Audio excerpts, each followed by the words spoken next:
El conflicto entre Palestina e Israel es uno de los conflictos más enquistados y que más minutos de telediario han ocupado en todos los canales de televisión. Sin embargo, explicar este conflicto no es tan fácil como señalar simplemente quiénes son los buenos y quiénes son los malos, sino que hay que bucear un poco en la historia y entender el conflicto desde su raíz. Lo primero es determinar quién es quién y profundizar en las diferencias entre ambos pueblos. Como casi todos los problemas de Oriente Medio, la religión está detrás de todo. Por un lado tenemos el Estado de Israel de religión judía y por otro el Estado de Palestina, que solo está reconocido por unos pocos países y en el que el 90% de la población es musulmana suní.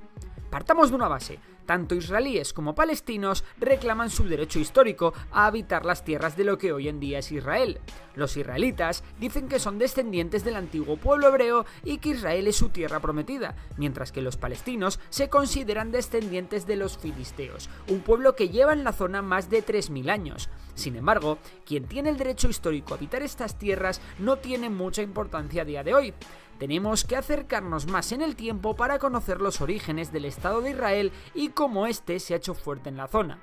Para ello nos tenemos que ir hasta finales del siglo XIX, cuando el actual Israel forma parte del Imperio Otomano. En esa época es cuando nace el sionismo, y quedaros con esto, porque es una palabra que va a salir muchísimo en lo que queda de vídeo. ¿Y qué es el sionismo? Pues bien, durante el auge de los nacionalismos en el siglo XIX se popularizó el concepto de un pueblo, un Estado. En esta situación surge el sionismo, como un movimiento político que sostenía que los judíos eran un grupo nacional y no un grupo religioso, y que como tal tenía el derecho a crear su propio Estado en su territorio histórico. Es decir, en su tierra prometida, la tierra de Israel conocida también como Sion. Sionismo, por ahí van las cosas. ¿Y por qué volver a lo que entonces era Palestina? Pues principalmente por tres motivos. 1. Los judíos nunca dejaron de añorar la vuelta a Jerusalén. 2. Pequeñas comunidades de judíos llevaban siglos habitando la zona. Y 3. La simpatía de los terratenientes turcos, es decir, los otomanos, que encontraron en el dinero y el empuje judío una forma de levantar una zona que no ofrecía muchas posibilidades. Y ahora que sabemos lo que es el sionismo y por qué quieren volver a su antiguo Israel, vamos con los hechos. Entre 1882 y 1903 se produce la primera migración masiva de judíos a Palestina, su antiguo reino de Israel, principalmente desde Rusia, Polonia y Rumanía. Esta migración está compuesta por al menos 35.000 judíos. Es conocida como la primera Aliyá y está financiada por el barón Rothschild. De hecho, en 1895 la población en Palestina es de 500.000, de los cuales 47.000 son ya judíos. La segunda Aliyá comenzó en 1904, momento en el que una ola de antisemitismo comienza a recorrer Europa. La popularidad del sionismo crece y muchos judíos llegan a Palestina. Sin embargo, todo cambiará en la Primera Guerra Mundial, momento en el que el Imperio Otomano cae y Reino Unido toma el control de Palestina.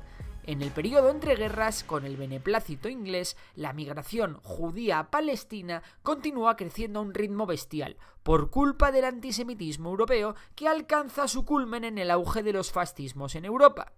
Los judíos de Palestina, que en 1882 suponían el 8% de la población y que crecieron hasta el 16,9% en 1931, pasaron a representar el 28,1% en 1936. Hasta 5 olas de inmigración hubo antes de la Segunda Guerra Mundial. Esto trajo consigo los primeros ataques árabes sobre posesiones judías, como la matanza de Hebrón. Esto creó tensiones entre ambas comunidades, hasta el punto de que los judíos crearon su propia fuerza de defensa conocida como la Haganá. También surgió un grupo terrorista de judíos llamado Irgun, que iniciaron una campaña de atentados contra objetivos británicos en Palestina para presionar a Reino Unido de crear un Estado de Israel, lo que puso las cosas aún más calientes en la zona. Y a que no adivináis qué provocó la Segunda Guerra Mundial, el Holocausto judío e incluso el antisemitismo de la Unión Soviética. Pues sí, más migración aún a Palestina. Sin embargo, los atentados del Irgun habían hecho cambiar a Churchill de opinión sobre los judíos y limitó las inmigraciones a Palestina, aunque bueno, muchas se produjeron de forma clandestina.